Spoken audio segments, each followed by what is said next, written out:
Once again, a pleasant good afternoon to everyone. My next task for today is to talk about imaging of brain tumors. This is my second lecture assignment for your class this semester. Again, please allow me to introduce myself. I am Dr. Emily Rose Dizon Nakpil. I divided this lecture to three parts. First, we will talk about what is a brain tumor and what are the different types. Subsequently, the lecture moves on to the second part, which will be on the discussion about brain tumor imaging. The last part of this lecture will briefly outline the imaging findings of common brain tumors. So, what is a brain tumor? Brain tumors are mass lesion or group of abnormal cells that grow in or around the brain.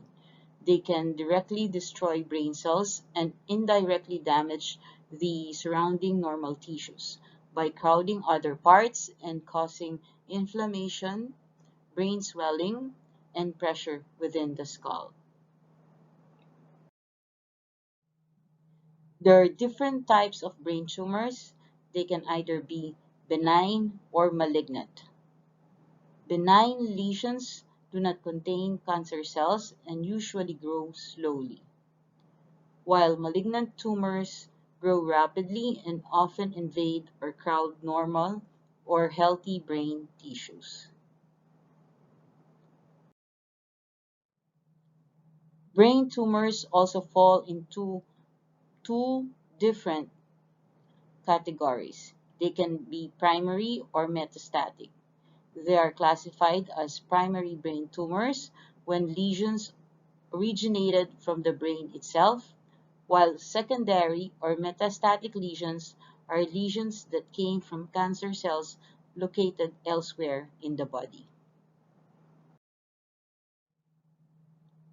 Up till now, imaging plays a vital role in the diagnosis and management of brain tumors.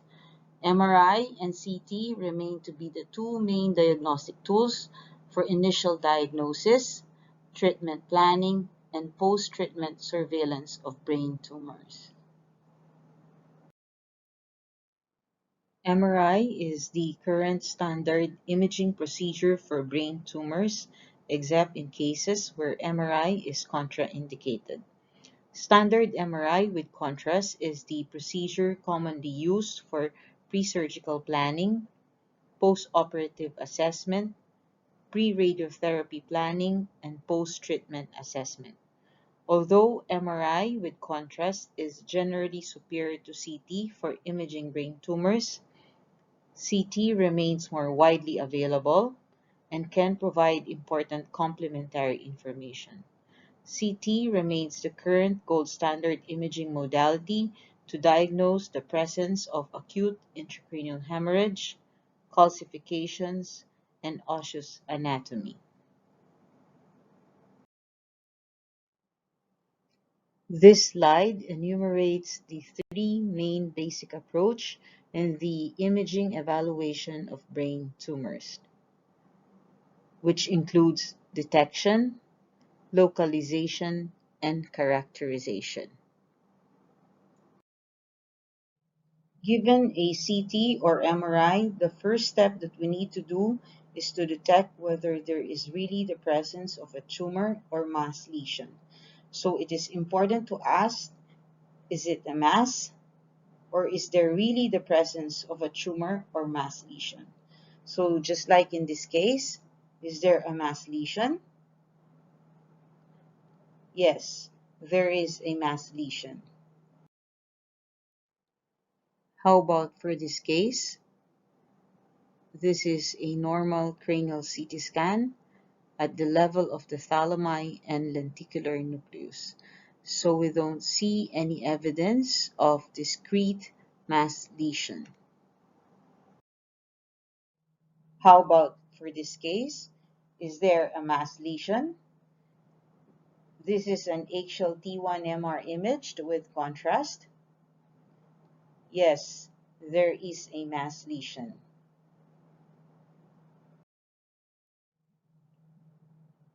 How about for this case? This is a coronal T1 MR image with contrast. Is there a mass lesion? Yes, there is a mass lesion. How about for this case? This is a plain cranial CT scan taken just below the vertex. Yes, there is a slightly hyperdense mass lesion in the left side of the brain.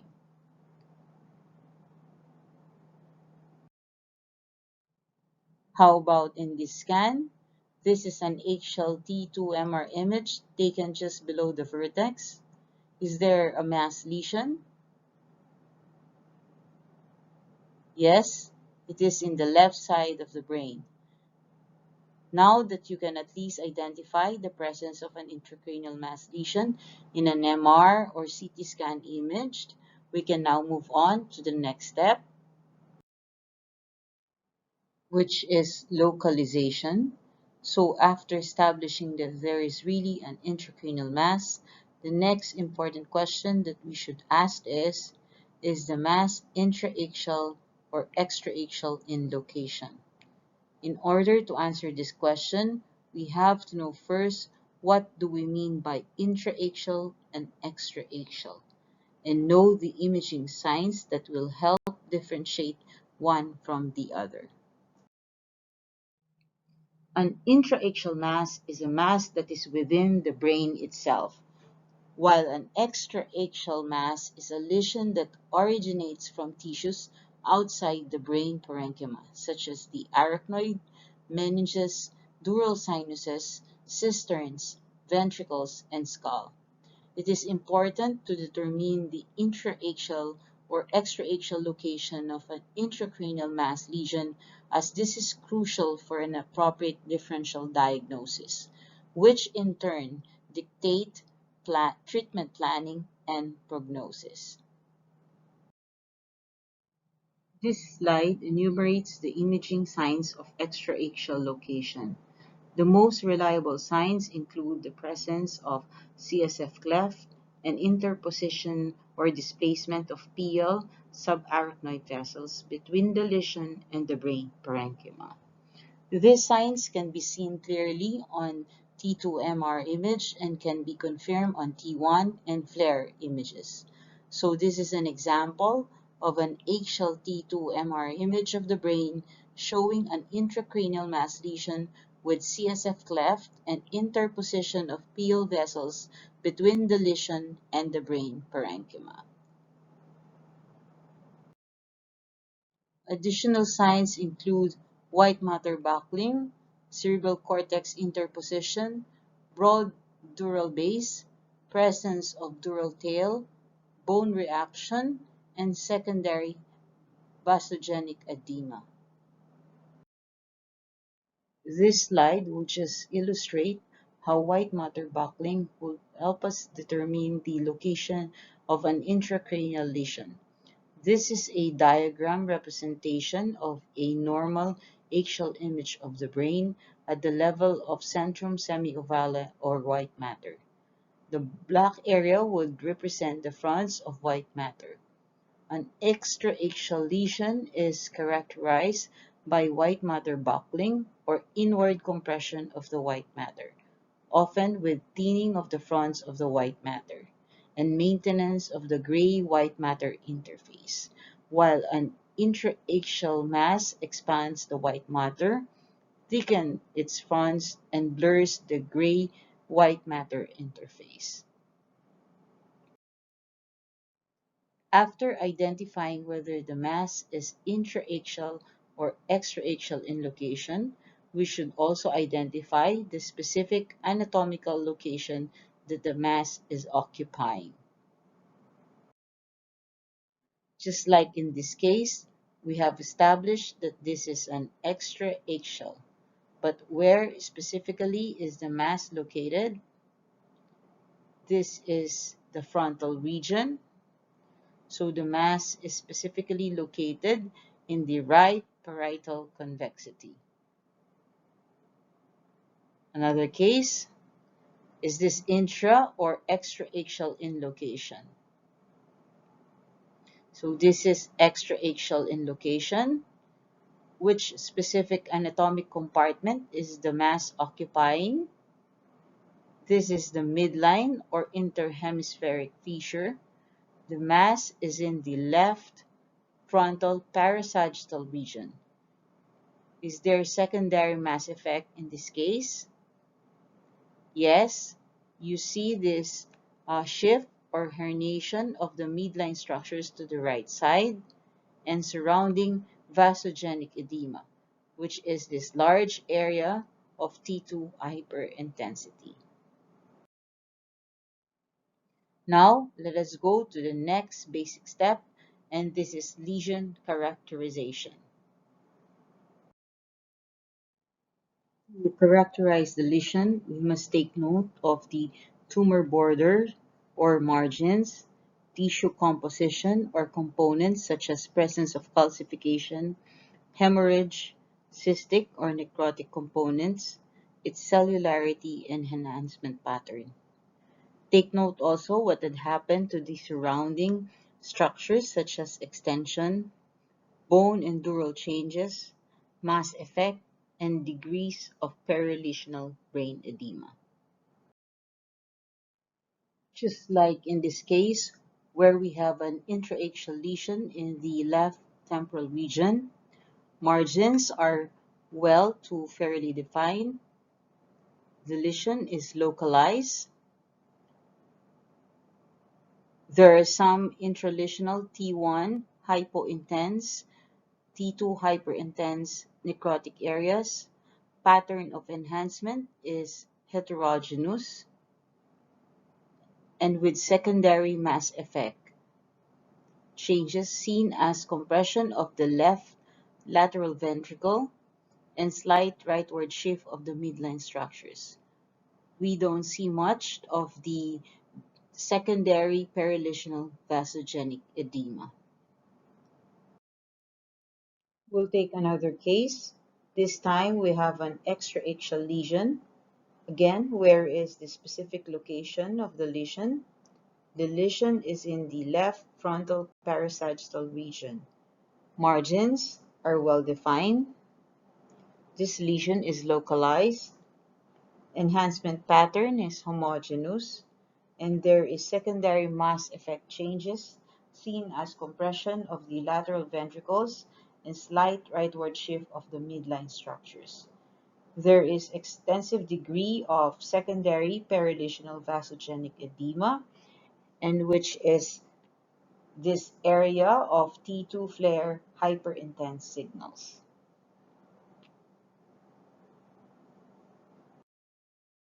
So before we move on to the specific types of brain tumors, let us review this basic approach.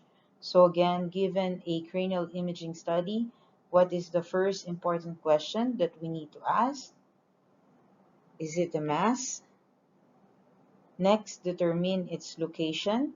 Is the mass intraaxial or extraaxial? Where is it its specific location? The anatomical compartment involved. Last is to characterize the lesion, identify its tumor margins, tumor tissue, and observe what happened to the surrounding structures. Okay, we are now on the last part of this lecture. The next slides will briefly outline the imaging findings of some common brain tumors.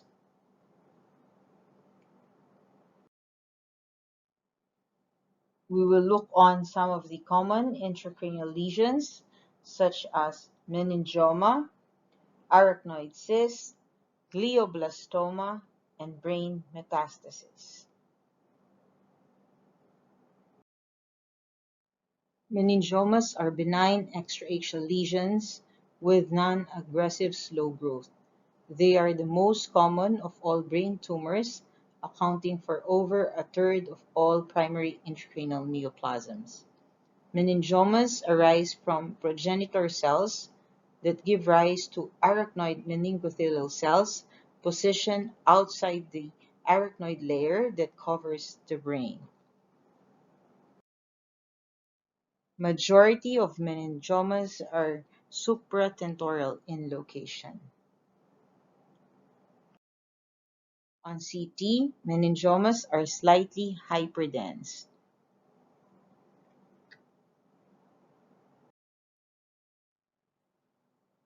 On MR, they are iso-intense with gray matter. Reliable signs for meningiomas include the presence of CSF cleft and interposition or displacement of PL subarachnoid vessels between the lesion and the brain parenchyma. Again, these signs can be seen clearly on T2 weighted image. Enhancement is strong and varies from homogeneous to heterogeneous. More than half of the cases will show enhancing dural tail. In angiography, meningiomas will have sunburst vascularity as demonstrated in this image. Next, we'll talk about arachnoid cyst. An arachnoid cyst is a CSF-containing cyst lined by a layer of flattened arachnoid cells. It is the most common non-neoplastic intracranial cyst. Most arachnoid cysts are supratentorial. They are usually off midline and are the most common of midline extraaxial supratentorial cyst. Nearly two-thirds are found in the middle cranial fossa, anteromedial to the temporal lobe.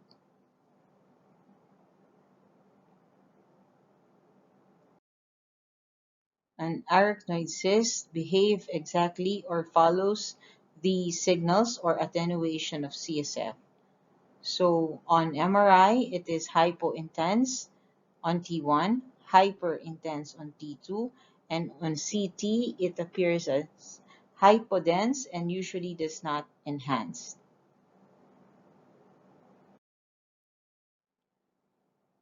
From extraaxial lesions, let us now jump to the intraaxial tumors.